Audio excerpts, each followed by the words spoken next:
First poem I'd like to do is Raising Cain for Its Sugar. Asha walked slowly through the urban squalor, sheeted storefronts, stone stairs, faces scraped of smiles. Sweaty women and worried men all wearing raggedy skin and swallowed eyes. Flowers bathed with bruised leaves and trampled stems.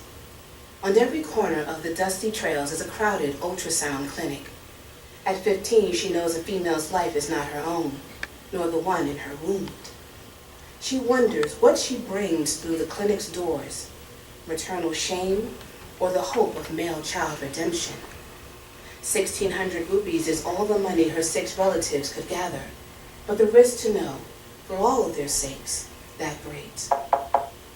Sitting down on the mat, she observes the girls and women streaming in and out, witnessing some reveal relief through small smirks and others downward eyes. She is scared. The truth and her fate unfairly wedded. In the dingy, hot waiting area, she remembers her older sister's marriage. Anjali and her groom, their wedding clothes tied, march around the sacred fire 7 times, love in chorus, destiny emanating from braided hands. Nightly, Anjali offered tears to drink with dinner. The husband's complaints droning, mocking, ringing like hourly bells. The dowry is not divine enough. His mother cannot arch her neck for lack of gold, his for lack of pride.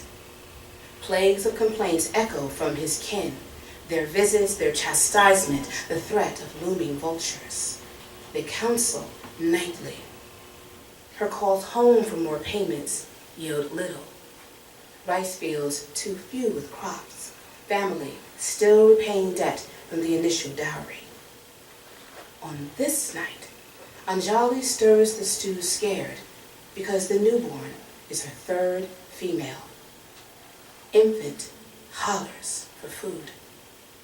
As she turns to give it her breast, the mother-in-law's hands throw the entire can of cooking kerosene on her, emptying it. The son strikes 3 matches, 1 for each daughter, hurling one by one at her soaked sari. Engulfed and terrified, Anjali wails and flings herself. Searing flames know no mercy. As her skin pops and crackles, his kin watch, and all are gratified.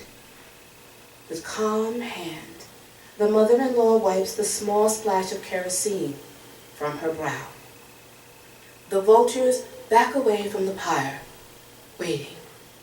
The son flails curses at Anjali, crisping, tells her she is his burnt offering for his shame. They watch her hair sizzle like melting sugar. Her red kumkum falls from the center of her head, crumbling into char. The matrimonial offense now settled. Her wound an expired commodity, skin now scorched into parchment.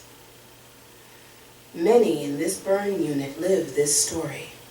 To the doctors and police, their voices are broken flutes. Although their husband's betrayal seeps out in the pus, last declarations never confess that the perpetrators turned the sacrament of dowry into blood extortion. Anjali's family comes to her bedside, awaiting the full moon to subside. Anjali begs to come home, but the look of custom in her family's eyes tell her no. The mother whispers, disgrace through an umbilical cord, no mercy will ever cut. Asha staggers from the clinic, memories restless, the truth heavy in her arms.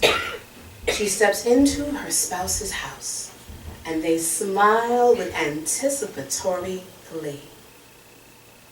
Her lips will not walk near the truth. The truth chokes in the sand.